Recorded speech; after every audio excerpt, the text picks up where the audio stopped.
Samantala, dako naman tayo sa parte ng Maynila. Nakatutok naman po sa Manila North Cemetery ang aming kasamang si Haji Caaminio. Haji, kamusta na ang sitwasyon dyan ngayon? Magandang umaga sa iyo, Oras pa lamang tayo nakatutok dito sa loob ng Manila North Cemetery at hindi pa masyado kumakapal yung bilang ng mga tao, pero ang mga gamit na nakukumpiska para sa ating mga kababayan patuloy na dumadami.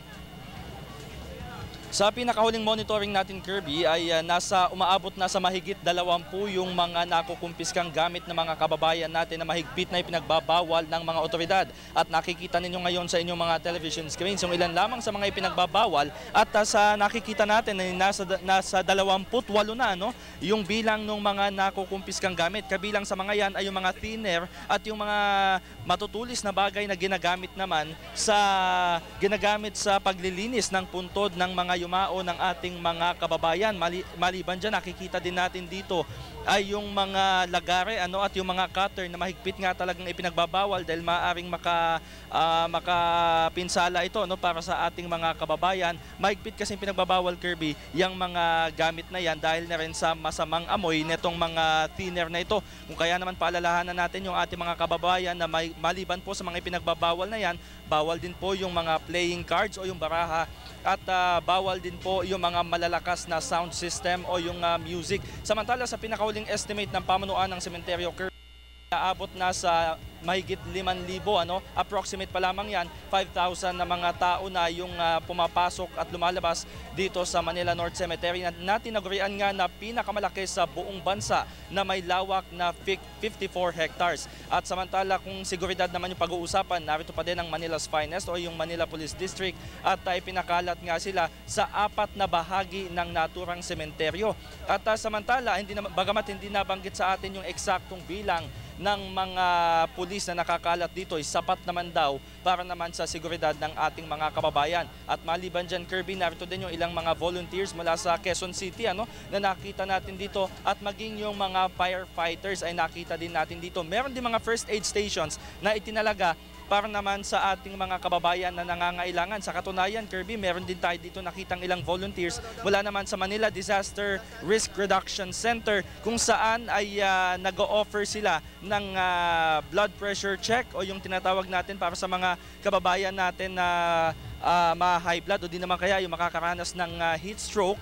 At maliban dyan ay meron din tayong nakita na mga namimigay ng mga tinatawag na pain relievers para naman sa mga yung mga lola at lolo natin na kinakailangan nga ng mga pain relievers. Meron din tayong mga wheelchairs na ibinibigay dito o kumbaga gagamitin para naman sa mga nangangailangan nating senior citizens na medyo malayo din yung puntod ng kanilang mga yumao. So far sa pinakauling monitoring natin, Kirby, wala pa naman tayong naitatalang petty crimes o mga untoward incidents dito maliban na nga lamang sa mga nakukumpiskang gamit na nakikita ninyo sa aking likuran. Yung mga fans o yung mga taga-suporta naman nung mga kilalang tao o kilalang personalidad dito gaya na lamang ni Pangulong Manuel Rojas at ni Pangulong Ramon Magsaysay at gayon na din itong si Fernando Poe Jr. hindi pa naman natin namamataan yung ilan sa kanilang mga loyal fans at lalong-lalo na yung mga kaanak nila.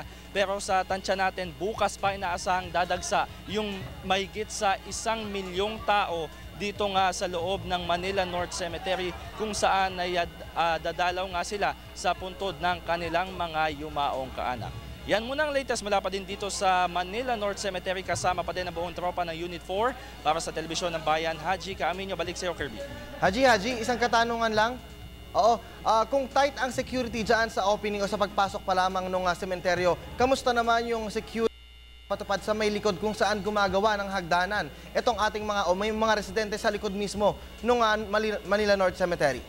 Yes, actually, Kirby, nakausap natin kanina si Superintendent Layug and talagang binabantayan nila yung sa area ng bandang likuran. Alam naman natin na mayroong mga kababayan talaga tayo na matigas ang ulo at gumagamit nga ng hagdan para madali silang makaakyat. Kumbaga, shortcut na tinatawag. Kaya naman na bilang bahagi nga nung apat na division nung hanay ng pulisya na ipinakalat ng Task Group North o Task Force North Group ay nagpakalat nga sila Superintendent Layug ng mga tauhan doon nang sa gayon ay hindi makaakyat ng basta-basta yung ating mga kababayan. At syempre maliban dyan, tinututukan din Kirby, maliban dito sa gate na ito, sa may Blumentritt Road, tinututukan din yung gate doon sa may gate 2 sa may La Loma at doon sa may Chinese Cemetery. Dahil syempre tatlo nga yung gates dito sa Manila North Cemetery na talaga namang napakalawak, Kirby. At ang problema kasi dyan, Haji, mamaya makapagpuslit ng mga ipinagbabawal na kagamitan doon mismo sa may likod ng sementeryo. Maraming salamat, Haji Camino. Nag-uulat po yan ng live mula sa Manila North Cemetery.